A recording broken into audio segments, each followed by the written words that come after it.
In today's video, I'm going to teach you how to delete WordPress website from Hostinger, step by step. By the end, you'll know exactly how to remove a WordPress site's files and database from your Hostinger account, verify that it's gone, and where to go if you want to reinstall WordPress later. Quick reminder, deleting a site is permanent for that installation. So if you think you'll need anything later, consider saving a backup before you begin. Start by logging into your Hostinger account. At the top of the dashboard, click Websites. You'll see a list of the websites connected to your hosting. Click the site you want to remove to open it in a new tab, just to confirm it's live and that you're working on the correct one. Then come back to the dashboard and click Manage for that same website. We're going to do two things. Delete the website files and then delete the database. First, remove the files. Scroll down to the Files section and open File Manager.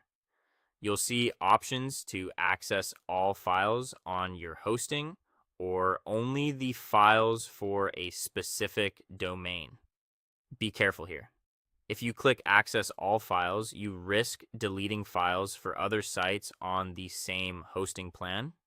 Instead, choose Access Files of and select the exact domain you want to remove. In the new window, open the public folder. Select everything inside it. On most keyboards, that's Ctrl+A on Windows or Command+A on Mac. Then click the delete icon in the top right and confirm. When the files are gone, close that window and return to the site's management page. Next, remove the database. Make sure you're still managing the correct domain. Scroll to the Databases section and open Management. You'll see a list of databases. Identify the one associated with your site. It typically includes your domain or a recognizable suffix. Do not delete databases for other sites.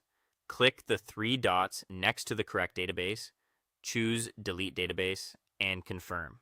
Now let's check that the site is no longer live. Go back to your browser tab with the site and refresh the page. You should see an error or a page indicating the site is unavailable, which confirms the deletion. If you decide to start fresh, go back to Websites, click Manage for the domain, and don't worry if you see a critical error. That's expected. Scroll down to Website Auto Installer and select WordPress to reinstall it from scratch. Finally, if you want the domain itself to stop renewing, open your domain management and disable auto renewal. When it reaches its renewal date, it will be removed from your account, and that's the full process.